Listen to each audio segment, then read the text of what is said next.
लक्ष्य एवं स्मार्ट लक्ष्य। लक्ष्य का अर्थ एवं इसकी परिभाषा। जीवन में लक्ष्य का अत्यंत महत्वपूर्ण स्थान होता है। कोई भी व्यक्ति हो या कोई संगठन हो, बिना लक्ष्य के उनके सभी कार्य और प्रयास दिशाहीन हो जाते हैं। लक्ष्य के अभाव में संसाधनों का कुशल और सही दिशा में उपयोग नहीं हो पाता है और न ही वे अंतिम परिणाम तक पहुंच पाते हैं। इस प्रकार लक्ष्य वे अंतिम परिणाम होते हैं जिनकी प्राप्ति हेतु कोई व्यक्ति या संगठन अपनी समस्त क्रियाएं या प्रयास करते हैं और अपने सभी संसाधनों को उसकी प्राप्ति की दिशा में निर्देशित करते हैं। लुई एलन के अनुसार लक्ष्य का आशय अंतिम परिणाम से है। लक्ष्य जो हम अंतिम परिणाम प्राप्त करना चाहते हैं, अपनी क्रियाओं का, अपने प्रयासों का, वही लक्ष्य है। लक्ष्य का आशय अंतिम परिणाम से है। कुंटज एवं डोनेल के अनुसार लक्ष्य प्रबंध कार्यक्रम का अंतिम बिंदु है। हम जो प्राप्त करना चाहते हैं उसके लिए प्रबंधकीय कार्यक्रम, मैनेजमेंट का प्रोग्राम हम बनाते हैं और उसका अंतिम बिंदु जो होता है वह हमारा लक्ष्य होता है। कुंटज एवं डोनेल ने ठीक ही कहा है, लक्ष्य प्रबंध कार्यक्रम का अंतिम बिंदु है।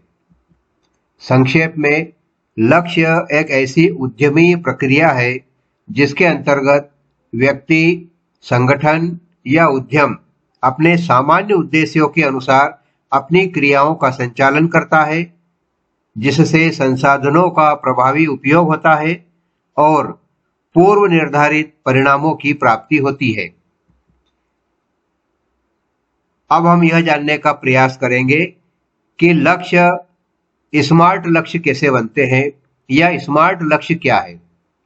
स्मार्ट शब्द 5 अक्षरों से मिलकर बना है, SMART, जिनका पृथक पृथक अर्थ है और वह इस प्रकार है।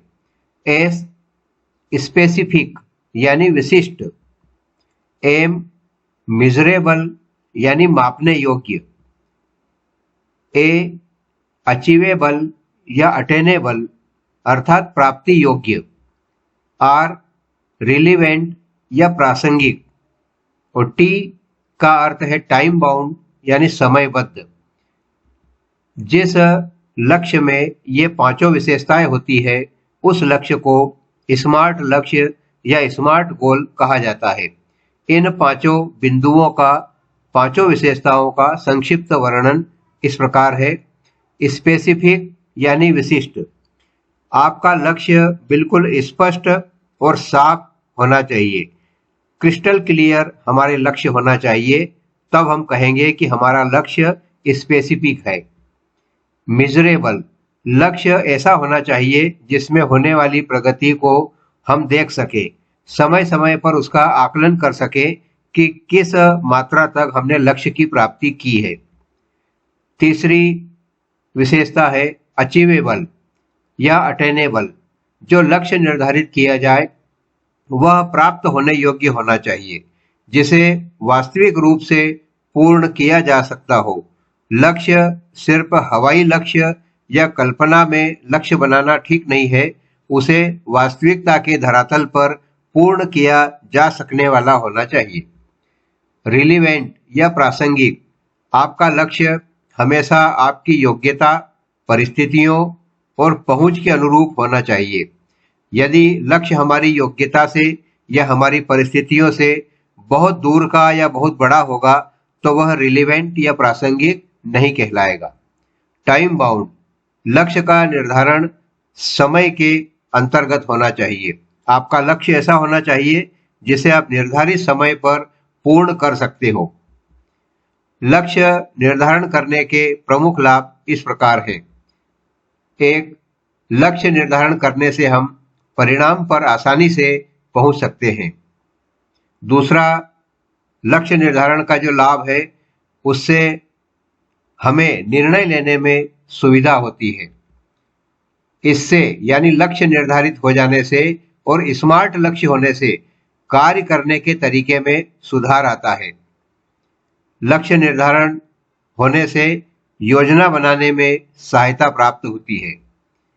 जब लक्ष्य निर्धारण हो जाता है तो कार्य संपादन में अस्पष्टता कम हो जाती है। हम कह सकते हैं कि जब लक्ष्य निर्धारित हो जाता है, भली भांति लक्ष्य का निर्धारण होता है, हमारा लक्ष्य स्मार्ट लक्ष्य होता है, तो हमें स्पष्टता से ये दिखाई पड़ता है कि क्या करणीय है और क्या करणीय नहीं है। यह यानी लक्ष्य निर्धारण करने से हम दिशा से भटकते नहीं है। लक्ष्य निर्धारण हमें दिशा से भटकने से रोकता है। यह योग्यताओं और कौशलों के अपव्यय को रोकता है। यदि हम लक्ष्य निर्धारित नहीं करेंगे और ऐसे ही कार्य को करेंगे तो हमारी योग्यताएं और हमारे कौशल व्यर्थ चले जाएंगे और लक्ष्य निर्धारण होने से इस अपव्यय को हम रोक सकते हैं। यह जीवन में स्थिरता उत्पन्न करता है। जिन लोगों के जीवन में लक्ष्य निर्धारित और सुस्पष्ट होते हैं, उनका जीवन स्थिरता को प्राप्त करता है और उनके जीवन में भटकाव नहीं आता। लक्ष्य निर्धारण करने से तनाव कम हो जाते हैं। यह तनाव को कम करता है और लक्ष्य निर्धारण हमेशा प्रेरणादायी होता है। यह प्रेरणा प्रदान कर इच्छा शक्ति को बढ़ाता है, विल पावर को बढ़ाता है और अंततः हमारे व्यक्तित्व में निखार लाता है। इसलिए हमें लक्ष्य का स्पष्ट निर्धारण करना चाहिए और हमारे लक्ष्य स्मार्ट लक्ष्य होना चाहिए। वीडियो को आपने अंत तक देखा, बहुत बहुत धन्यवाद।